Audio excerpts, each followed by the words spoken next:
14 वर्ष के बाद भगवान राम के आने के बाद जो दीपावली मनी थी, मुझे पक्का विश्वास है कि ये करीब 496 साल के बाद ये जो दीपावली आ रही है, तो देवी देवता भी देखेंगे तो ज़रूर राम जी को कहेंगे कि राम जी ये वाला बड़ा है। लोकतांत्रिक देश में रह के अगर कोई साधु कहे कि मैं राजनीति नहीं जानता, तो मुझे लगता है कहीं न कहीं बच्चे भी पहचानते होंगे कि बाबा जानता तो सबसे बोलना नहीं चाहता।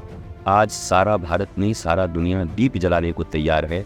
कुछ लोग अपना दिल जला रहे हैं, उनको मैं यही कहूँगा, दिल मत जलाइए, आप भी दीप जलाइए। मुहूर्त बड़ी विद्वता के साथ और दिव्यता के साथ निकाला गया और बहुत दिव्य मुहूर्त है। राम वो हैं जो रोटी भी देंगे, मकान भी देंगे, संस्कृति भी देंगे और सच्चिदानंद हैं तो जीवन में आनंद भी देंगे।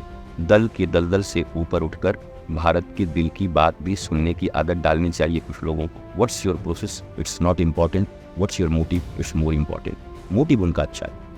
हिंदू तो रावण भी था, हिंदू तो कंस भी था, तो कल कोई हिंदू के नाम पर कंस बैठ के कहे हिंदू राष्ट्र है, हम कैसे मानेंगे? सनातन संस्कृति में राम राज्य मानेंगे, वो राम राज्य जहाँ निःशुल्क और उत्तम शिक्षा होती थी, निःशुल्क और उत्तम चिकित्सा मिलती थी, निःशुल्क और अविलंब न्याय मिलता था। पूरे भारत ने, पूरी दुनिया में इस राम मंदिर के प्राण प्रतिष्ठा समारोह को वैश्विक समारोह बना देने की क्षमता मोदी जी में ही है और साधु संतों में है, भारत की जनता में है। अगर राजनीति से धर्म अलग हो जाए तो अधार्मिक राजनीति रावण की हो जाएगी और धर्म में राजनीति होना ही चाहिए। धर्म की पुत्री ही है राजनीति। जो लोग पढ़े ही नहीं, शास्त्र को जानते ही नहीं, धर्म की पुत्री मानते हैं राजनीति को, ये दोनों कभी अलग नहीं हो सकते और मोदी जी धीरे धीरे ये करके दिखा रहे हैं। नमस्कार, मैं नेहा राजपूत आप सभी का एबीपी लाइव धर्मा लाइव पर स्वागत करती हूँ। हर जगह राम की चर्चा है। जी हाँ, बस कुछ ही दिन बाकी है और राम आप सभी के हो जाएंगे। वैसे तो राम सबके हैं, राम में कोई विवाद नहीं है, लेकिन मैंने विवाद की बात की और बहुत सारी चीजें ऐसी हैं जो लोगों के मन में चल रहे हैं। लोगों के बहुत सारे सवाल हैं राम जी को लेकर, राम मंदिर को लेकर, सरकार से भी कुछ लोग नाखुश हैं, बहुत सारी तरीके की बातें हैं। आज ये सारे सवाल जो आप जनता हमसे पूछते हैं हमारे कमेंट सेक्शन में आकर, और बहुत सारे जो हमारे स्टूडियो में भी जब हमने बात की, और बहुत सारे सवाल जो राम मंदिर से जुड़े हुए, राम जी से जुड़े हुए, मोदी सरकार से जुड़े हुए निकले हैं, आज उसका जवाब देने के लिए हमारे साथ स्टूडियो में मौजूद है सद्गुरु रितेश्वर महाराज जी। सबसे पहले तो सर आपका स्वागत है महाराज जी, आप हमारे स्टूडियो में आए। हम सबसे ज्यादा धन्य हैं कि आपने आज यहाँ पर अपनी उपस्थिति दर्ज कराई और हम सभी के लिए समय निकाला। जय श्री राम। सबसे पहले तो मैं आपसे ये सवाल पूछना चाहूंगी कि आपको आमंत्रण मिला है, आप जा रहे हैं राम जी के दर्शन करने के लिए। राम आएंगे सब कह रहे थे, राम आ चुके हैं। कितने आप उत्साहित हैं? क्या क्या तैयारियां आपकी तरफ से की गई हैं राम जी से मिलने के लिए? मुझे लगता है कि भारत के 145 करोड़ लोग और सनातन संस्कृति के लोग जहाँ भी इस पूरी दुनिया में रहते हैं, इस दिवस का उन्हें बहुत इंतजार था और वो पूर्ण हुआ है। सभी चाहते हो अयोध्या जाना, सभी चाहते हैं राम से मिलना, और जो जहाँ है अभी स्थिति ये है कि सबके हृदय में राम आ चुके हैं और वो अपने घर को, अपने परिवार को, मोहल्ले को, गांव को ही अयोध्या समझकर खूब दीपावली उत्साह उमंग के साथ मना रहा है। मैं भी जा रहा हूँ अयोध्या और जाकर उस दिव्य पल का साक्षी बनूंगा जिसके लिए हमारी कई पीढ़ियों ने बलिदान दिया है। संत हो, राजनीतिज्ञ हो, साधारण मनुष्य हो, सभी ने बहुत बलिदान दिया है। उन सबको बहुत आनंद मिलेगा हमारे हिंदू शास्त्र में, सनातन शास्त्र में। वो सब पूर्वज हमारे देख रहे होंगे ऊपर से और वो बड़े आह्लादित होंगे। देवी देवता, नाग, पुंसवन, किन्नर सब देखेंगे। 14 वर्ष के बाद भगवान राम के आने के बाद जो दीपावली मनी थी, मुझे पक्का विश्वास है कि ये करीब 496 साल के बाद ये जो दीपावली आ रही है, तो देवी देवता भी देखेंगे तो ज़रूर राम जी को कहेंगे कि राम जी ये वाला बड़ा है, ये उससे बड़ा दीपावली बहुत बड़ा। देश में इसे एक त्योहार की तरह मनाया जा रहा है। देखा हर जगह जो है बहुत सारे लोग उत्साहित हैं, लेकिन कुछ लोग देखा जाए तो महाराज जी नाखुश भी हैं। कुछ लोगों को आमंत्रित नहीं किया गया है। बहुत सारे लोग आमंत्रित हैं, बहुत सारे लोग आमंत्रित नहीं हैं। तो जो आमंत्रित नहीं है अपनी जो है नाखुशी वो बहुत सारे सोशल मीडिया के थ्रू वो दर्ज करा रहे हैं। उनके लिए आप क्या कहना चाहेंगे? देखिए, पहली बात तो ये है कि 145 करोड़ की आबादी और मुश्किल से निमंत्रण 1 लाख, 2 लाख, 5 लाख, 10 लाख लोगों को हुआ होगा। बहुत मुश्किल है, सभी जा रहे थे सत्य।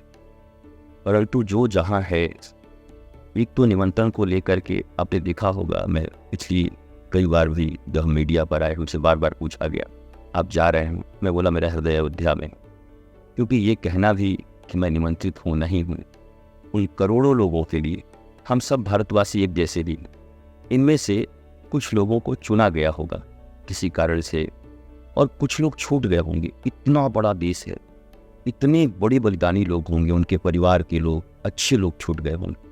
पर मुझे लगता है जब बहुत बड़े आयोजन होते हैं तो बड़े दिल से, चूँकि राम सबके हैं और जो नहीं जा पा रहे हैं वो भी अपने घरों से ही भगवान राम के और आज के इस टीवी चैनल के युग में कुछ अछूता तो रहेगा नहीं, सब घर बैठे ही देखेंगे, आनंद लेंगे, उत्साह मनाएंगे। जिनको मिला और नहीं जा रहे उनके लिए भी मैं ये नहीं कहूँगा कि वो दुर्भाग्यशाली हैं। मैं कह सकता हूँ कई बार हमारे गाँवों में, घरों में, मोहल्लों में सत्यनारायण भगवान की पूजा होती थी, तो मोहल्ले वालों को सब हम निमंत्रण देते, उसमें से कुछ नहीं आते थे। इसका मतलब ये नहीं कि वो सत्यनारायण भगवान के विरोधी हैं, हो सकता है हमसे उनका संबंध ठीक नहीं है, तो कुछ तो ऐसे लोग हैं।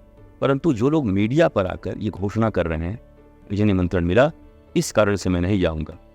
अब कुछ कारण या कुछ रीज़न तो अच्छे हो सकते हैं, पर ज़्यादातर रीज़न ऐसे हैं कि पहले दल का विरोध, फिर भारत का विरोध और अब राम का विरोध झलक गया उनके चेहरे पर। और मुझे लगता है आने वाले लोकतंत्र के महापर्व में, क्योंकि जनता के पास एक ही उपाय होता है, लोकतंत्र के महापर्व में वो राजनेताओं के और दलों के कृत्यों का जवाब देते हैं, तो वो जवाब उनको मिले। यानी कि हम कह सकते हैं कि राम को लेकर भी राजनीति कर रहे हैं लोग। राम राजनीति के केंद्र है ही आज, और जिनके बारे में कहा जाता है कि राम को लेकर राजनीति कर रहे हैं, मैं कहता हूं कि कम से कम इस मामले में उन्होंने अपने मैनिफेस्टो में सदा इसको शामिल किया। उनकी सरकारें बर्खास्त हो गई, उनके मुख्यमंत्री को जाना पड़ा, लेकिन उन्होंने राम मंदिर नहीं हटाया, और आज राम मंदिर बनकर इसी अयोध्या में तैयार है, सारा विश्व उत्सव और उत्साह के रूप में देख रहा है। तो इतना तो हम कह सकते हैं कि वो जो कहते हैं वो करते हैं।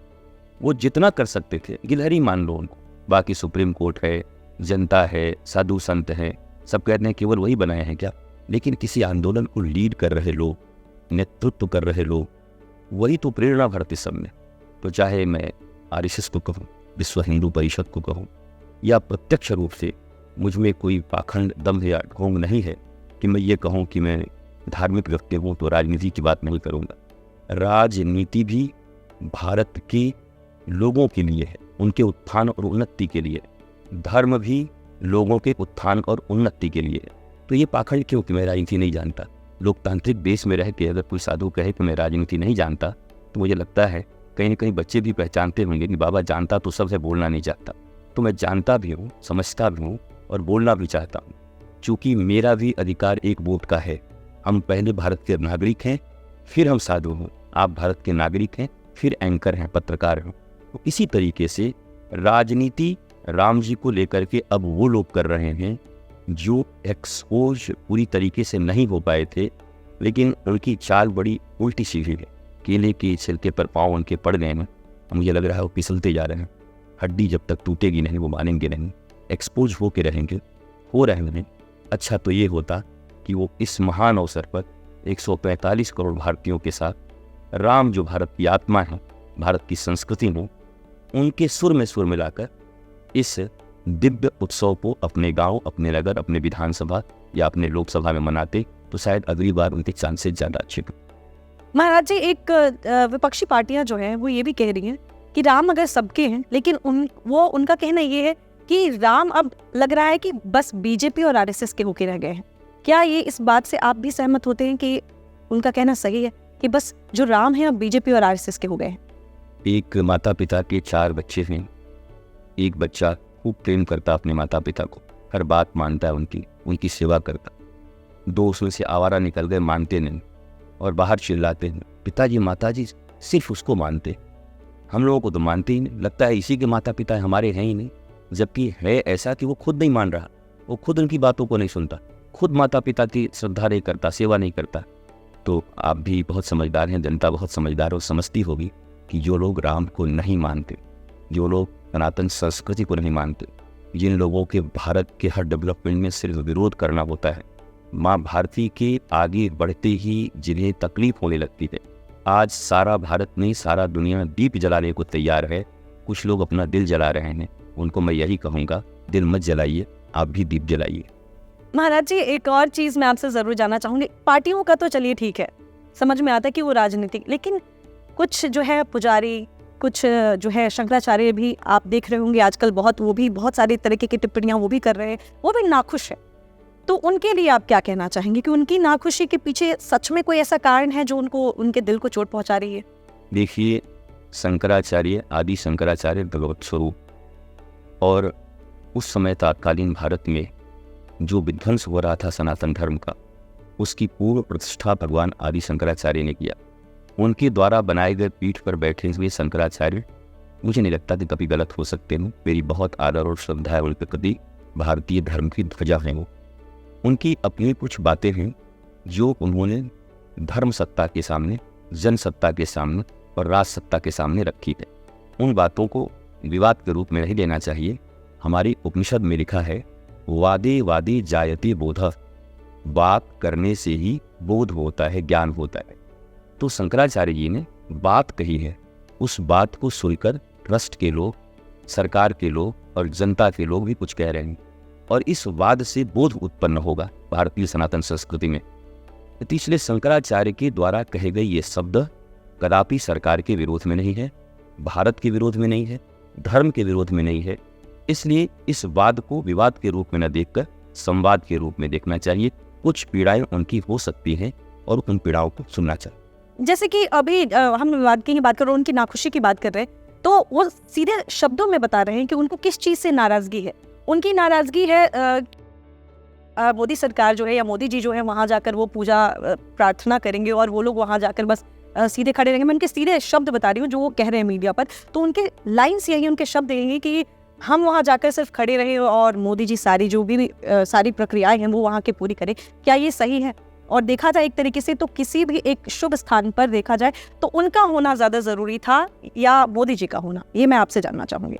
देखिए, मोदी जी काशी से सांसद हैं, काशी विद्वानों की नगरी सदा से। जिन शास्त्री जी ने मुहूर्त निकाला वो उद्भट विद्वान, जिनके हाथों से ये प्राण प्रतिष्ठा होगी वो उद्भट विद्वान है। जितने भी वहाँ पर कर्मकांडी हैं वो सब बड़े विद्वान। इसलिए ये कहना कि राज सत्ता जबरदस्ती इस प्राण प्रतिष्ठा समारोह को कर रही है, मोदी जी इतने प्यारे हैं कि जब वो केदारनाथ जाएं या पशुपतिनाथ जाएं या अपने ही संसदीय क्षेत्र में काशी विश्वनाथ जाएं, घंटों तक रिचुअल्स के अनुसार, कर्मकांड के अनुसार वो पूजा करते हैं। जो वेद सनातन शास्त्र कहता है उसके अनुसार वो करते हैं। ऐसे दिव्य प्रधानमंत्री पर मुझे भी लोग एजेंट कहेंगे और उनको कहना चाहिए। एजेंट का अर्थ होता है संवाहक, संवाहक का अर्थ होता है गुलाब कहीं खिला हुआ है और आपकी नासिका तक, हमारी नासिका तक हवा के माध्यम से आता है, तो हवा एजेंट बना गुलाब की खुशबू को लाने के लिए। ऐसे ही धर्म, सनातन संस्कृति, प्रेम और आनंद की खुशबू को जन जन तक पहुंचाने के लिए संत एजेंट ही होते। इसलिए एजेंट गर्व से कहिए कि हम एजेंट शब्द का यही सच्चा अर्थ है। मोदी जी 11 दिनों की कठिन तपस्या कर रहे हैं। वो जमीन पर सो रहे हैं, केवल नारियल पानी पी रहे हैं। जो जो रिचुअल्स हो सकते हैं, ये मजबूरी नहीं थी उनकी, ये और लोगों को करना चाहिए था, पर प्रधानमंत्री इतने सेंसिबल धर्म को लेकर, जन को लेकर, भारत की जनता को लेकर, कहीं कोई अनहोनी न हो, कहीं कोई मुझसे भूल न हो, इसलिए वो सारे रिचुअल्स को फॉलो कर रहे हैं। मुझे लगता है भारत माँ के एक ऐसे बेटे को जो नित्य निरंतर धर्म सत्ता, जन सत्ता और राज सत्ता को त्रिवेणी संगम बना करके आगे ले जाना चाहता है, उनके लिए ऐसी बातें उचित नहीं हैं। शंकराचार्य जी ने अच्छे प्रश्न पूछे हैं कि शास्त्रीय मर्यादाओं का कहीं उल्लंघन नहीं होना चाहिए, तो मोदी जी ने यह कह दिया है कि कहीं उल्लंघन नहीं होगा। उन्होंने प्रश्न पूछा, उनका अधिकार है, क्योंकि वो धर्माचार्य हैं और राज सत्ता पर बैठे हैं मोदी जी, कहे कि आपकी हर बात मान्य होगी, सब कुछ रिचुअल्स के अनुसार, विवाद नहीं। यानी उन्होंने जो बातें कही हैं अब सारी चीजें सही हो गई हैं। ये दिख भी रहा है कि अब वो कहीं, क्योंकि वो अनर्गल कोई सवाल उठाते नहीं, शंकराचार्य हैं, उनको लगा कि धर्मशास्त्र का कहीं अवमानना न हो, उन्होंने सवाल उठाए। और मुझे लगा कि प्रधानमंत्री जी ने, सारे ट्रस्ट ने अंदर अंदर बड़े अच्छे से बताने का प्रयत्न किया कि हम सब मान्यताओं को मानकर कर रहे हैं, और वो भी कोई विरोधी तो है नहीं। उन्होंने सवाल उठाया था कि ऐसा नहीं होना चाहिए, उन्होंने कहा नहीं होगा, दैट्स फाइन, मेरा आशीर्वाद आपके साथ। हमने मुहूर्त की बात की, मुहूर्त को लेकर भी बहुत सारे सवाल उठाए गए। कहा जा रहा है कि इतनी जल्दी, जब कह रहे थे लोग, अभी बहुत सारे लोग ये भी कह रहे हैं कि पूरी तरीके से जो है कंप्लीट नहीं हुआ है राम मंदिर, और इतनी जल्दी उसका जो है प्राण प्रतिष्ठा करने का कारण राजनीति को देखा जा रहा है, और इस साल 2000 जो इलेक्शन आने वाले हैं उसको मद्देनजर रख के इतनी जल्दी जो है गलत मुहूर्त पे इस जो है प्राण प्रतिष्ठा को किया जा रहा है। तो मुहूर्त के बारे में आप क्या कहेंगे, क्योंकि मुहूर्त को लेकर भी बहुत सारे सवाल उठे हैं कि गलत मुहूर्त है, 22 जनवरी जो है सही मुहूर्त नहीं है। देखिए, जो लोग कर्मकांड पढ़े होंगे, वैदिक ज्योतिषी विज्ञान के मार्तंड विद्वान होंगे, धर्माचार्य होंगे, वही तो मुहूर्त समझ सकते। और अगर पान की दुकानों पर, चाय की दुकानों पर मुहूर्त की चर्चा हो रही है तो मुझे लगता है ये कोई बहुत ज़्यादा फलदायक रही है। जैसे कोई निष्णात डॉक्टर हो और वो कोई बात करे बैठकर हॉस्पिटल में तो बात समझी जाए, पर कोई सब्जी बेचते हुए वही बात करे जबकि वो पढ़ा नहीं है तो उसकी बातों को नहीं माना जाता। मुहूर्त बड़ी विद्वता के साथ और दिव्यता के साथ निकाला गया, और बहुत दिव्य मुहूर्त है। 2 मुहूर्त थे, उसमें से एक को सिलेक्ट किया गया है कि ये बहुत बढ़िया मुहूर्त। दूसरी बात, ये कहते हैं लोग कि लोकसभा चुनाव के कारण ये कराया जा रहा है। आप एक बात बताइए कि धर्म की स्थापना कैसे होगी जब तक लोकतंत्र में लोग साथ खड़े नहीं होंगे, और लोकतंत्र की मर्यादा ही यही है कि हर पार्टियां अपनी नीतियों को जनता के सामने रखते हैं। भगवान राम को लेकर के इस पार्टी की क्या नीति है वो खुलेआम रख रही है, बाकी पार्टी भी रख रहे हैं कि हमारी क्या नीति है। तो ये तो बहुत अच्छा है, लोग भूलेंगे नहीं। तत्काल चुनाव होगा और भगवान राम को लेकर, राष्ट्र को लेकर और राष्ट्र की उन्नति को लेकर किस पार्टी की क्या नीति है जनता को याद रहेगी, और वोटिंग करने में उनको बड़ा आसानी होगा, और वो तत्कालीन रूप से वोट करके एक अच्छी सरकार बनाएंगे। मुहूर्त अच्छा है, बिल्कुल निष्णात विद्वानों के द्वारा बनाया गया है, सारे रिचुअल्स को फॉलो किए जा रहे हैं, सनातन वैदिक पद्धति से की जा रही है। लेकिन राज सत्ता या कानून व्यवस्था के तहत कुछ चीज़ें ऐसी हैं, कुछ लोग इसलिए चिढ़ गए कि अकेले हम कैसे जाएंगे, हमारे शिष्य भी जाने चाहिए, हमारे साथ 4 आदमी जाने चाहिए। पर अब व्यवस्थाएं ऐसी हैं कि अभी अयोध्या छोटी सी है, और चारों तरफ से आप देखते हैं कि इतना बड़ा काम हो रहा होगा तो आतंकवादी चुप तो बैठे नहीं होंगे, भारत के विरोधी चुप तो बैठे होंगे नहीं। एक सरकार इस बड़े आयोजन को निर्विघ्न समाप्त करा ले जाए, इसमें जनता के साथ साथ धर्माचार्यों का भी प्रमुख योगदान है और होना चाहिए। हम सब भगवान राम जी से प्रार्थना करते हैं कि यह निर्विघ्न संपन्न हो और भारत की अस्मिता, भारत की सनातन संस्कृति का डंका और ध्वज पूरे विश्व में फैले। तो जैसा कि बहुत सारे लोग ये भी सवाल पूछ रहे थे कि मुहूर्त जो है वो सही नहीं है, तो मुहूर्त सही है, ऐसा हमने ये भी पूछ लिया। एक और सवाल जो मैं आपसे पूछना चाहूँगी, क्योंकि क्या होता है ना, जब मीडिया में हम बात करते हैं तो बहुत सारे लोग बहुत तरीके के सवाल पूछते हैं। पैसे को लेकर भी सवाल उठाया जा रहा है कि बहुत ज़्यादा पैसे लगे हैं राम मंदिर को बनाने में, और ये पैसे कहीं और इस्तेमाल किए जा सकते थे, अस्पताल बनाने में, शिक्षा में, यहाँ भी इस्तेमाल किया जा सकता था। तो पैसे को लेकर भी बहुत ज़्यादा सवाल उठाए जा रहे हैं, इसके बारे में आप क्या कहना चाहेंगे? परसों हम कहीं एक कॉन्क्लेव में ही थे, तो मुख्यमंत्री जी भी साथ में थे, तो उन्होंने साफ साफ कहा कि एक भी पैसा न राज्य सरकार ने मंदिर के लिए दिया है न केंद्र सरकार ने दिया है, ये राम भक्तों का पैसा है। एक एक पैसे लोगों ने अपनी भक्ति, अपनी श्रद्धा से दिया है, और उस श्रद्धा और भक्ति का प्राकट्य अयोध्या की भूमि पर दिख पड़ रहा है और आने वाले समय में दिखेगा। जब लोगों ने भगवान राम के मंदिर के लिए सब कुछ न्यौछावर किया, तो सरकार ने महर्षि वाल्मीकि एयरपोर्ट, अयोध्या धाम जंक्शन, वहाँ की सड़कें, वहाँ की सारी डेवलपमेंट, इंफ्रास्ट्रक्चर, सारी व्यवस्थाएं की। आज अयोध्या एक बहुत बड़े सिटी के रूप में विकसित हो रहा है। वो समय जब कभी अयोध्या में दशरथ जी रहा करते, राम जी रहा करते, वो वैभव लौट आ रहा है, और पूरे भारत की इकोनॉमी इससे प्रभावित हो रही है, ऊंचाई पे जा रही है। जैसा काशी कॉरिडोर बनने के बाद लोगों ने शंका पैदा किया था, 1 वर्ष में सिर्फ पर्यटन विभाग ने दिखा दिया कि कितने 100 करोड़ का लाभ हमें हो गया। तो ये बातें ये लोग करते रहते हैं। राम वो हैं जो रोटी भी देंगे, मकान भी देंगे, संस्कृति भी देंगे, और सच्चिदानंद हैं तो जीवन में आनंद भी देंगे। हमारे पास धन हो, वैभव हो, पर हम मेंटली डिस्टर्ब हों। जैसे कि आप जानती हैं, भारत में 74% लोग मेंटल डिजॉर्डर्स के शिकार हैं। पूरी दुनिया में 88% लोग शिकार हैं। अकेले अमेरिका में 90% लोग मेंटली स्ट्रेस में जी रहे हैं।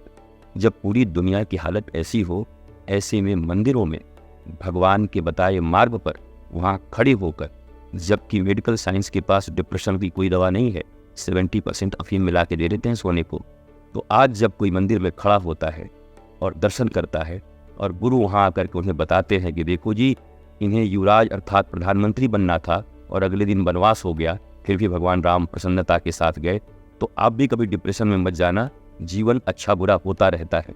इस बात को देखकर, राम की जीवनी को देखकर उन लाखों करोड़ों लोगों के डिप्रेशन दूर होते हैं। मैं उनसे पूछना चाहता हूँ, तन के रोग के लिए हॉस्पिटल रोज बन रहे हैं, ये मन के रोग का हॉस्पिटल है, इससे बड़ा हॉस्पिटल नहीं हो सकता। मंदिर स्वस्थ करता है, निरोगी करता है, आनंद देता है और सबको एक सूत्र में बांधता है। चलिए, आपने ये भी बात बहुत सही बता दी। पैसों के लेकर भी जिस तरीके के सवाल हम अक्सर सुनते रहते हैं, मैंने चाहा कि क्यों ना आपसे हर एक सवाल का जवाब हम ले लें, ताकि लोगों को भी क्लैरिटी मिल जाए। जो लोगों के मन में डाउट है या बार बार वो सवाल पूछ रहे, बार बार शक की नज़र से देख रहे हैं मोदी सरकार को, तो इसीलिए मैं आपसे ये सारे सवाल पूछ रही हूँ, हर तरीके के, चाहे वो मुहूर्त हो, चाहे पैसे हों, हर तरीके की चीज़ें। अब एक चीज़ मैं आपसे ये भी पूछना चाहूँगी कि ऐसा कह सकते हैं या ऐसा कहना सही होगा कि जो कोई नहीं करके दिखाया वो मोदी सरकार ने करके दिखा दिया? इसमें कोई दो मत नहीं। देखिए, धारा 370 हो या राम मंदिर हो, और मुझे पूरा विश्वास है कि कॉमन सिविल कोड भी ये ले आएंगे और आना चाहिए। एक भारत में 145 करोड़ लोग रहते हैं। वो कौन लोग हैं जो सारे भारतीयों के लिए एक कानून नहीं चाहते? पहले तो उनको पहचानना चाहिए। हमारे लिए भी एक हो, नेहा राजपूत जी के लिए भी एक हो, सामने जो कैमरामैन है उनके लिए भी एक। न्याय तो सबके लिए एक जैसा होना चाहिए। ये कौन छुपे हुए लोग हैं जो कॉमन सिविल कोड का भी विरोध कर देते हैं? कुछ भी बात हो तो चूंकि इस पार्टी ने कहा इसलिए विरोध करो। मैंने कहा, दल के दलदल से ऊपर उठकर भारत के दिल की बात भी सुनने की आदत डालनी चाहिए कुछ लोगों को। भारत के दिल में क्या है? तो मोदी जी ने जो काम किए हैं भारत के लिए किए, उन पर आरोप लगते, अरे जो अपनी माताजी के लिए कुछ पैसे नहीं छोड़ते। एक बेटे के अंदर सबसे बड़ी खुशी क्या होती है? माँ को बहुत कुछ दे दे। आपने कभी देखा रईसों की तरह रहते हुए? पूरा भारत देखता रहा इतने वर्षों तक। मोदी जी के किसी भाई को या किसी परिवार को आपने देखा अरबपति होते हुए? वो साधारण रूप से काम करते हैं, कमाते। मैंने ऐसी सूचिता तो बहुत कम देखी है राजनीति में, वो भी इतना टॉप पर पहुंचने के बाद। कोई विधायक, कोई ग्राम पंचायत अध्यक्ष बन जाए तो परिवार बदल जाते हैं, गाड़ियां पर गाड़ियां आ जाती हैं। पर मोदी जी का अपना निजी कहाँ है? क्यों नहीं 10 वर्ष में एक भी अकाउंट किसी ने खोज दिया? क्यों नहीं 10 वर्ष में एक भी आरोप लगा दिए? वो आरोप क्या है? अडानी तो अंबानी, वो भी वही करते थे, अच्छे बिजनेसमैन को प्रमोट करना अपने देश के लिए। हाँ, कोई भाग रहा है तो पकड़ के ला भी रहे हैं, लेकिन मुझे लगता है कि उनके पास कोई बहुत बड़ा आरोप है नहीं, तो कहीं कहीं से आरोप लाते हो। एक स्वतंत्र और ऊंचे विपक्ष का होना जरूरी है, पर विपक्ष की क्रेडिबिलिटी जा रही। वो इतने अनर्गल आरोप लगा रही है कि जनता कह रही है कि विपक्ष भी है कि आरोप पार्टी है, ये आरोप लगा रहे हैं। मुझे लगता है मोदी जी के साथ पूरा देश खड़ा है आज भी, उनके कर्तव्यों के कारण, उनके कर्मों के कारण, उनकी सूचिता के कारण। कोई इंसान भगवान नहीं होता। हो सकता है कुछ बातें पसंद नहीं हो हमको, आपको, देश को, तो ठीक होगा। मैं एक बड़ी प्यारी बात कहता हूँ, बस 30 सेकंड में कहता हूँ। एक 4 चौरास्ते पे हम खड़े हैं, एक जगह पर एक AK-47 लेके खड़ा है, एक आदमी बॉम्ब लेके खड़ा है, एक आदमी तलवार लेके खड़ा है, और एक आदमी थप्पड़ लेके खड़ा है कि एक आध थप्पड़ मारूंगा। आप किधर से जाना पसंद करेंगे? थप्पड़ वालों की तरफ से। तो मुझे कभी कभी जब लोग नाराज होते हैं तो मैं बोलता हूँ, ये थप्पड़ वाली पार्टी है, आपको एक आध थप्पड़ मार रही है, पर बाकी कहाँ जाओगे? उधर तो 47 लेके खड़े हो, सब खत्म कर देंगे भारत को। और भी सुधार की संभावनाएं प्रत्येक व्यक्ति में रहती हैं, प्रत्येक ऑर्गेनाइजेशन में रहता है, और मुझे पक्का विश्वास है कि पार्टी भी सुधर रही होगी, लोग भी सुधर रहे होंगे, जनता भी सुधर रही होगी। भगवान की तरह न देखे, इंसान हैं, भूले भी हो सकती हैं, पर नियत बंदे का पक्का है। मुझे ऐसा लगता है, what's your process, it's not important, what's your motive, it's more important. Motive उनका अच्छा है। कितनी सही बात कही आपने। एक और चीज़ मैं आपसे जानना चाहूँगी कि ठीक है, हमारे मतलब शंकराचार्य या बाकी और भी कुछ जो हमारी पार्टियां हैं वो नाराजगी जाहिर कर रहे हैं, उनके लिए आपसे मैंने सवाल पूछा। हमारे जो दूसरे धर्म के लोग हैं वो भी बहुत तरीके की विवादित टिप्पणियां कर रहे हैं, और बहुत ही हद तक वो ऐसी टिप्पणियां हैं जो कि एक सनातनी को अंदर तक जो है झकझोर देगी। तो उन टिप्पणियों के लिए सरकार कोई कड़े कदम क्यों नहीं उठा रही? मुझे लग रहा है कि सरकार ऐसे समय में कोई भी ऐसा काम नहीं करना चाहती है कि कुछ लोग मंथरा की तरह रंग में भंग डालने में पड़े हुए हैं कि कैसे भी एक दंगे हो जाएं, कहीं मारपीट हो जाए और यूनियन में जाकर चिल्लाने लगे कि देखो भारत में दंगा हो रहा है राम मंदिर के नाम पर। ये मोदी जी की और देशवासियों की और सनातन धर्मावलंबियों का सक्सेस है कि वो बड़े स्मूथली सब चीज़ को कर रहे हैं। वो परेशान हैं कि अभी तक कुछ हो क्यों नहीं रहा है, तो अनर्गल भाषा बोल रहे हैं, वो अमर्यादित भाषा बोल रहे हैं, बोलने दीजिए। ये सरकार है और सरकार के पास बहुत नीतियाँ हैं और सही समय पर सही एक्शन सबके खिलाफ में किया जाता है। वो भाषा के बीच में कुछ अच्छी बातें भी हो रही हैं। कोई लखनऊ का उस्मान नाम का लड़का भी पैदल जा रहा है वहाँ पर मंदिर में अपने दोस्त प्रिंस के साथ में, कोई अपनी सारी संपत्ति दान कर दे रहा है। तो हम APJ Abdul Kalam Azad missile man को अपना मानते हैं, हम वीर अब्दुल हमीद को अपना मानते हैं जिन्होंने टैंक से पाकिस्तानियों के छक्के छुड़ा दिए। मैं तो वृंदावन का हूँ, गोकुल में रस खान की समाधि है, हम तो रस खान को मानते हैं जो कृष्ण भक्ति में लीन थे।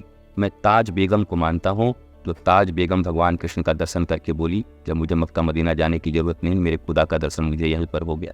तो ऐसे लोग भी तो भारत में हैं जो कंधे से कंधा मिलाकर चल रहे हैं। मैं बार बार कह रहा हूँ, ये उत्सव 145 करोड़ भारतीयों की है, उपासना पद्धति अलग अलग है, हम सब सनातनी हैं, DNA एक है, पूर्वज एक हैं, इसलिए हमारा उत्सव। अब अलग अलग उपासना पद्धति है, वोट के सौदागर लोग कुछ कुछ बोल रहे हैं पर चिढ़े हुए हैं, कोई उनको सुन नहीं रहा है, तो कुछ न कुछ ऐसी आवाज़ निकाल रहे हैं अमर्यादित भाषा कि राम जी को मांसाहारी, कभी कुछ भी बोल रहे हैं। मैंने अभी चारों दिशाओं में जाकर के कॉन्फ्रेंस करके 1-1 लाख लोगों के बीच में मैंने कार्यक्रम किया, लौट आए राम, और मैंने वाल्मीकि रामायण से श्लोकों को निकालकर प्रश्न पूछा, चैलेंज किया उन लोगों को। अभी तक कोई नहीं आया कि राम मांसाहारी है, साबित कर दो, भाग गए सब के सब। ये ऐसे लोग हैं, आरोप लगाते हैं और भाग जाते हैं, न रामायण पढ़े हैं, न गीता पढ़े हैं, न किसी रिचुअल्स की जानकारी है, कुछ भी बोले जा रहे हैं। इनका एक ही काम है, शांति को भंग करना। मोदी जी नहीं होने देंगे, योगी जी नहीं होने देंगे। एक महाराज जी, मैं आपसे और चीज जानना चाहूंगी। अक्सर ये सुनने को मिलता है कि हिंदू राष्ट्र का निर्माण हो रहा है, हिंदू राष्ट्र का निर्माण हो रहा है। तो क्या पहले ये हिंदू राष्ट्र नहीं था, या हिंदू राष्ट्र मतलब क्या निर्माण करना चाहते हैं? क्या भारत में पूरे सिर्फ हिंदू ही रह जाएं? हिंदू राष्ट्र का मतलब क्या होगा?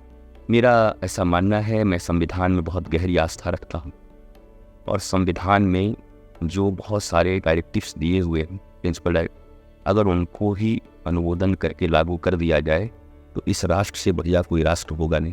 75 साल हो गए हैं, अब उनको लागू करने का समय आ रहा है।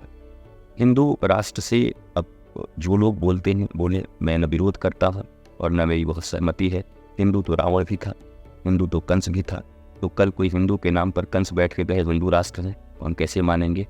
सनातन संस्कृति में राम राज्य मानेंगे, वो राम राज्य जहाँ निःशुल्क और उत्तम शिक्षा होती थी, निःशुल्क और उत्तम चिकित्सा मिलती थी, निःशुल्क और अविलंब न्याय मिलता था। ये 3 चीज़ें अगर स्विट्जरलैंड में आ गई तो वहाँ राम राज्य आ जाएगा, भारत देखता रह जाएगा। तो ये तीनों चीज़ें मोदी जी के नेतृत्व में ही आएंगी, या ये जो पार्टी है, ये जो संघ जो बात करती है भारत की, यही लोग ला सकते हैं, बाकी तो भारत तोड़ने में लगे हुए। मुझे लगता है बहुत सारे काम करने को अभी बाकी हैं। हिंदू राष्ट्र और किसी राष्ट्र पर बवाल नहीं होना चाहिए। संविधान बहुत प्यारा है, नेशन फर्स्ट देश मेरे लिए बहुत पहला है, और धर्मानुकूल ये शासन चल रहा है। जहाँ का राजा 11 दिन तक ऐसे कठोर तपस्या कर रहा हो तो उस देश के लोगों को कितनी प्रसन्नता होनी चाहिए। धार्मिक राजा, और धर्म सबके लिए है, और सनातन धर्म तो कहता है वसुधैव कुटुंबकम। जब हम 8 अरब लोगों को अपना भाई बहन मानते हैं तो भारत के 145 करोड़ तो हमारे अपने ही है ना। तो दुनिया की अब पहला धर्म है जो पूरी पृथ्वी को अपना मानता है। इसलिए यह संवैधानिक रूप से समृद्ध राष्ट्र है और कोई बनाने की जरूरत नहीं, ये ऑलरेडी है। यानी जो लोग हिंदू राष्ट्र की बात करते हैं, ये ऑलरेडी हिंदू राष्ट्र है ही, ऑलरेडी है। देखिए, हिंदू का एक अर्थ है ना, हिंदू है उस सिंधु से लेकर के उस शिखर तक के भौगोलिक क्षेत्र को।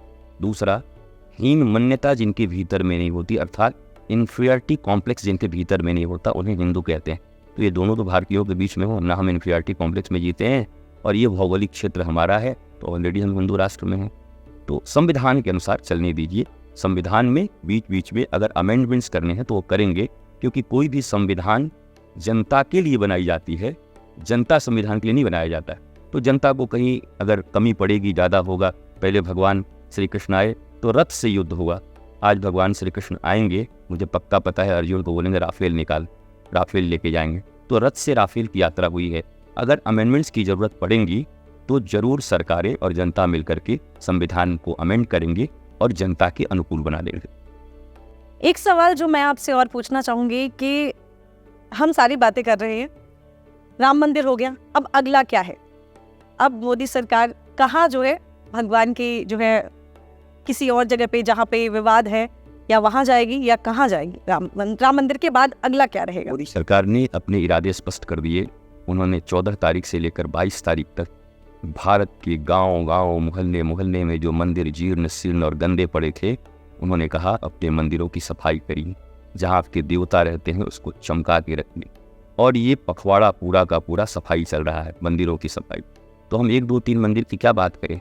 मोदी जी ने तो भारत की गली गली में जितने भी मंदिर हैं उनके पुनरुद्धार की बात कह दी है, क्योंकि मंदिर केवल विवाद का विषय नहीं, विवाद का विषय तो इन मैकोले के शिक्षा पद्धति से पढ़े हुए लोगों ने हमें सिखा दिया, वरना मंदिर और धर्म से तो प्रेम, आनंद और शांति के सुगंध निकलते थे।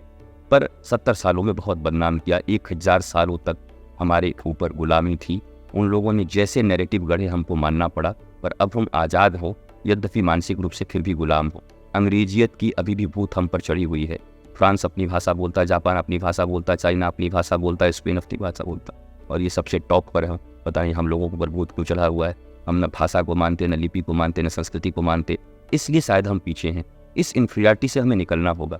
हम श्रेष्ठ हैं, हम एक हैं, सनातन संस्कृति सबसे श्रेष्ठ है, इसी से सारे मत निकले हुए हैं।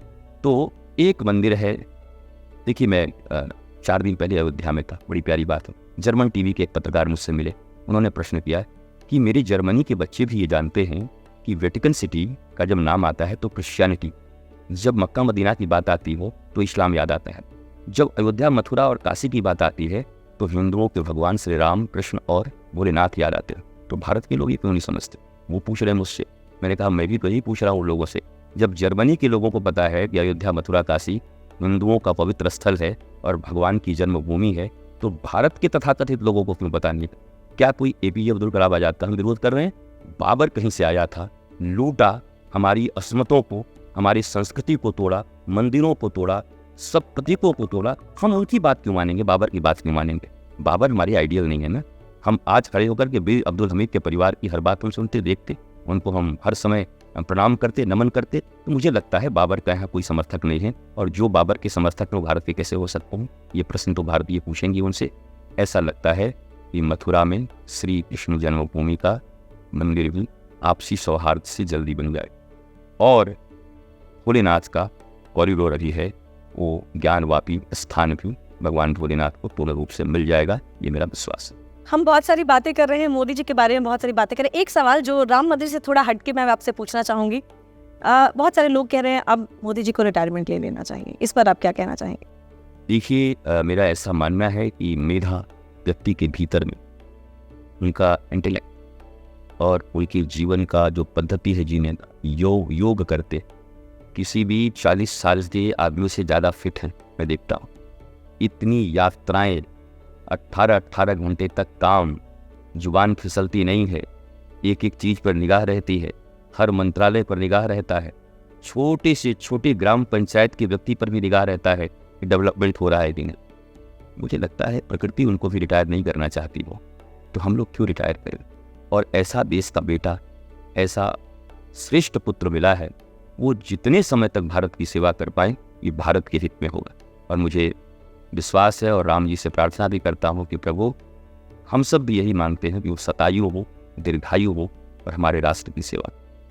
लेकिन महाराज जी ऐसा क्यों है कि मोदी जी पर बहुत ज़्यादा ये लांछन लगता है कि बहुत सारे लोगों को, बहुत सारे लोग, ये ऐसा नहीं मैं कह रही हूँ कि दूसरे धर्म के, हमारे धर्म में ही बहुत सारे लोग कहते हैं कि वो धर्म को लेकर राजनीति करते हैं, उनको धार्मिक चीज़ों को लेकर ही वो राजनीति करते हैं। ऐसा क्यों उन पे? जबकि ऐसा नहीं है। लेकिन मैं आपसे जानना चाहूँगी कि आखिर क्या मंशा होती है लोगों को ये कहने के पीछे? मुझे लगता है ऐसा होना चाहिए और होगा भी तो अच्छा होगा। भारत में धर्म को रसातल में पहुंचा दिया गया था। अंग्रेजों की गुलामी ने, मुगलों की गुलामी ने सनातन धर्म की कील में, ताबूत में कील ठोक दिए थे। इनके कब्र में गाड़ दिए गए थे। मोदी जी ने धर्म की बातें करके, योगी जी ने धर्म की बातें करके धर्म प्राण मनुष्यों को बनाया है। और आज जीवन में पहला ऐसा अवसर है, सोमनाथ भी बना होगा, बना था, ऐसा उत्साह नहीं था पूरे भारत में। मैं बता दे रहा हूँ, आप इतिहास देखिए, पूरे भारत ने, पूरी दुनिया में इस राम मंदिर के प्राण प्रतिष्ठा समारोह को वैश्विक समारोह बना देने की क्षमता मोदी जी में ही है और साधु संतों में है, भारत की जनता में है।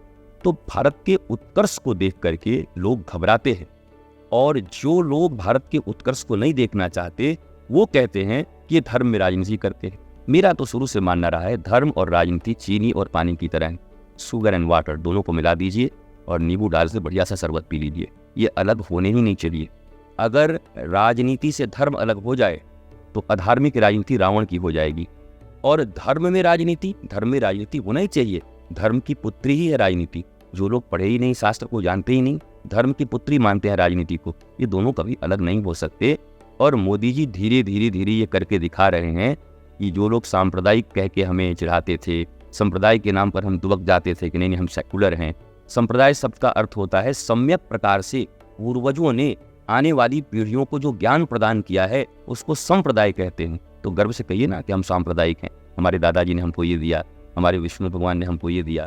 तो हमको डराया गया 70 सालों तक, सांप्रदायिक है। नहीं, मैं सेकुलर हूँ। अरे मैं गर्व से कहता हूँ मैं सांप्रदायिक हूँ। और आप आइए, विद्वता की भाषा आपसे बात करता हूँ, आप साबित कर दीजिए कि सांप्रदायिक व्यक्ति खराब होता है। सांप्रदायिक व्यक्ति ही राष्ट्र की उन्नति में अपना योगदान दे सकता है। मोदी जी धर्म और राजनीति को एक कर दिए हैं, इसके लिए उन्हें साधुवाद, धन्यवाद, शतायु दीर्घायु। चलिए, जो लोग घर पे बैठे रहेंगे और राम जी का जो है आगमन देखेंगे, उनके लिए क्या कहना चाहेंगे, किस तरीके से? क्योंकि ये भी कहा जा रहा है कि कहीं ऐसा ना हो कि कहीं पे कुछ मुठभेड़ हो जाए या दंगा कर दिया जाए। लोगों के लिए आप क्या कहना चाहेंगे, किस तरीके से उनको, जो लोग घर पे बैठे हैं, उनको किस तरीके से राम के स्वागत की तैयारी करनी चाहिए? चौकस रहेंगे, भजन करेंगे और हृदय में भी दीप जलाएंगे, आंखों में अश्रु रखेंगे कि हम वो सौभाग्यशाली पीढ़ी हैं कि हमारे पिता, हमारे दादाजी, परदादाजी ये नहीं देख सके, संघर्ष उन्होंने किया और दर्शन हम कर रहे हैं। तो ये उनका प्रसाद हमें मिला है। कृतज्ञता का बोध सभी भारतीयों के भीतर में हो, सनातनियों के भीतर में। लोग उकसाने का प्रयत्न करेंगे, आप कानून के साथ खड़े रहेंगे। कानून के साथ खड़े होकर के इन विधर्मियों को और भारत को जो उत्कर्ष नहीं देना चाहते, उनसे कानून, संविधान और सच्चे भारतवासी निपट लेंगे। और वो बड़ी मुट्ठी भर लोग हैं, वो अफवाह फैलाते हैं, उनकी अफवाह आप काम नहीं करेंगे। खूब आनंदित रहिएगा, प्रसन्न रहिएगा, इतना आनंद मनाइएगा कि राम जी को लोग कहें कि प्रभु वो 14 साल वाली दीपावली फेल हो गई आपकी, इस बार की दीपावली आगे बढ़ गई। और होना भी चाहिए 21वीं शताब्दी की दीपावली। हाँ, मोदी जी ने कहा है कि कम से कम 5 दिए तो हर घर में जलने चाहिए। अच्छा, मैं ये सारी बातें तो है, मैं अब आपसे जानना चाहूंगी, आपके लिए राम कौन है? मेरे लिए राम मेरी आत्मा है। आत्मा शब्द यहाँ लोग समझते नहीं हैं, मतलब मूल मालिक राम, जीवन की मर्यादा, आधार। और सबसे बड़ी बात मैं फिर कहूँगा, जीवन में राम को जिसे अपना लिया, हम कहते हैं अब मेरे जीवन में आराम आ गया। आराम, जिसने राम को पुकार लिया उसके जीवन में आराम हो गया। तो मेरे लिए राम तो आराम है, आनंद है, प्रेम है, शांति है। कण कण में नहीं जानता मैं कहाँ कहाँ है, पर मेरे भीतर तो, मेरे रक्त में, मज्जा में हर जगह समाये हुए हैं। मेरे विचार के स्रोतों में राम है। मैं कुछ भी सोचता हूँ उसमें राम होते हैं। और मेरा जीवन शाश्वत है, सुंदर है, आनंदित है। आप सोच नहीं सकती मैं कितना आनंदित रहता हूँ। Past is history, future is mystery, present is everything. मैं इसमें जीता हूँ, तो हर वक्त मुस्कुराता रहता हूँ, आनंदित रहता हूँ। मेरे राम ने मुझे ये दिया है। आप भी अपने राम को अपने भीतर में जगाइए और अपने राम के साथ रहिए। आप भी आनंदित रहेंगे, स्वस्थ रहेंगे, प्रसन्न रहेंगे। बहुत अच्छी बात आपने कही। एक चीज, जो राम के राम अच्छे पिता भी थे, अच्छे पुत्र भी थे, मतलब वो एक अच्छे राजा भी थे। राम के जीवन से हम सभी को क्या एक शिक्षा लेनी चाहिए? मैं एक छोटी सी बात आपको कह देता हूँ। वो मृग आया है, सोने का मृग। जानकी जी कहती हैं मुझे सोने का मृग चाहिए। तो राम जी ने कहा भगवान मैं हूँ, मैं आपके पास खड़ा हूँ, फिर भी आपको सोना चाहिए, धन चाहिए। ईश्वर सामने खड़ा है। पर ठाकुर जी चले गए। उधर जो भी घटना हुई, लक्ष्मण जी इधर से जब जाने लगे, आवाज़ दिया मारीच ने, तो लक्ष्मण जी ने लक्ष्मण रेखा खींची, माँ को कहा इससे बाहर मत निकलना। यद्यपि माँ सीता ने बहुत कुछ उनको कहा। लक्ष्मण जी गुरु तत्व हैं, बड़े ध्यान से भारतवासी सुनेंगे। जब धन के लिए हम ईश्वर का त्याग कर देते हैं और गुरु के ऊपर जिम्मा दे के ईश्वर जाते हैं कि जरा इसकी रक्षा करना, फिर गुरु को भी हम अपशब्द कहते हैं। जानकी जी ने बहुत सारी बात बोले, यदि तुम लगता है तुम नहीं जाओगे, राम जी को कुछ हो जाएगा, तो वो लक्ष्मण रेखा खींच के चले जाते हैं। परंतु जब रावण आता है वेश बदल के, तो फिर जानकी जी निकल जाती हैं लक्ष्मण रेखा के बाहर और रावण हरण करके ले जाता है। जीवन में ईश्वर से ज़्यादा महत्वपूर्ण कोई नहीं है। ईश्वर मतलब एग्जिस्टेंस, सत्ता। दूसरी बात, ईश्वर को प्रतिनिधित्व करने वाले गुरु की बातों को, शास्त्र की बातों को कभी ठुकराइए। अगर लक्ष्मण रेखा गुरु की वाणी की हो तो कोई रावण आपका हरण नहीं कर सकता। शांति और भक्ति आपकी मिट नहीं सकती। जीवन में शांति चाहिए, love, peace and eternal bliss, तो लक्ष्मण रेखा के भीतर, मर्यादा के भीतर रहिए। और एक बस आखिरी सवाल आपसे मैं ही जानना चाहूंगी, जो लोग नाखुश हैं उनके लिए भी आप कुछ कह दीजिए ताकि उनके भी दिल को थोड़ी सी तसल्ली मिले। जो लोग नाखुश हैं, नाराज हैं घर में, जिनको निमंत्रण नहीं मिला, या जो इस राम मंदिर के बनने में भी बहुत सारी चीजें कह रहे हैं, उनके लिए कुछ ऐसे चंद लाइन जो उनके शायद दिल को तसल्ली दे और शायद आपकी बात से ही समझ जाए। देखिए, ऐसा है जो कंफ्यूजन में है किसी कारण बस, क्योंकि भारतवासी बड़े अच्छे लोग, सभी अच्छे हैं, और मैं तो पहला व्यक्ति ऐसा हूँ जो हर बार कहता हूँ, कोई किसी पार्टी को कहता, मैं कहता भारतीय संविधान के तहत पंजीकृत दल हैं, भाई उनकी पार्टी हो, अपनी प्रचार कर रहे हैं, मैं तो किसी के विरोध में हूँ नहीं। मैं फिर कह रहा हूँ, सभी दीप जला रहे हूँ। आपको लग रहा है कि भाजपा का कार्यक्रम है, मोदी जी का कार्यक्रम है, तो उनके साथ वैर विरोध रखे रहिए, चर्चा कर लीजिएगा, पर आपका ये वैर विरोध राम तक न पहुँच जाए। आप भी उस दिन खूब उत्साह मनाइए मोहल्ले में, गली में, ताकि लोग कह सके बोलते जरूर है जी, पर देखो राम जी का उत्सव नहीं मनाया, और भारत आपको भी बहुत प्रेम करेगा। तो हाथ जोड़कर निवेदन करते हैं 145 करोड़ भारतीय, सभी उत्सव मनाइएगा, आनंद मनाइएगा, चूप मत जाइएगा किसी के विरोध में, बैर में। न बैर में न विरोध में जीना है हमें, बोध में, प्रबोध में। कितनी अच्छी बात कही आपने, बहुत सारी बातें की हमने महाराज जी से। सबसे पहले तो बहुत बहुत शुक्रिया। आपको जाना भी है, आपको यात्रा भी करनी है, वहाँ के लिए राम जी के दर्शन करने आप जा रहे हैं। आपने अपना कीमती समय निकाला हमारे लिए। ये सारे सवाल जनता के थे जो हमने आपसे पूछे। बहुत सारे लोगों के मन में जो शक है लेकर, या जो शंका है किसी तरीके की, या किसी तरीके के सवाल हैं, वो सारे सवाल हमने आपसे पूछे। तो सबसे पहले तो आपका बहुत बहुत शुक्रिया अदा करूँगी मैं आपको कि आप हमारे स्टूडियो में आए। आप सभी के सवालों का जवाब मिला है आपको हमारे जो है आज स्टूडियो में। महाराज जी ने आप सभी के सवालों को बहुत ही अच्छे तरीके से उत्तर दिया। उन्होंने एक जो आप सभी से रिक्वेस्ट की है, अनुरोध किया है, आप सभी से कहा है कि आप सभी अपने घर में दिवाली की तरह मनाएं और किसी तरीके की जो है लड़ाई झगड़े ना हो, लोगों के मन में जो चीज़ें हैं वो दूर करना चाहिए, और मोदी सरकार को हम सभी को थैंक यू कहना चाहिए, क्योंकि राम आ चुके हैं। तो मिलते हैं किसी अगले वीडियो में, तब तक खुश रहें, ख्याल रखें, नमस्कार।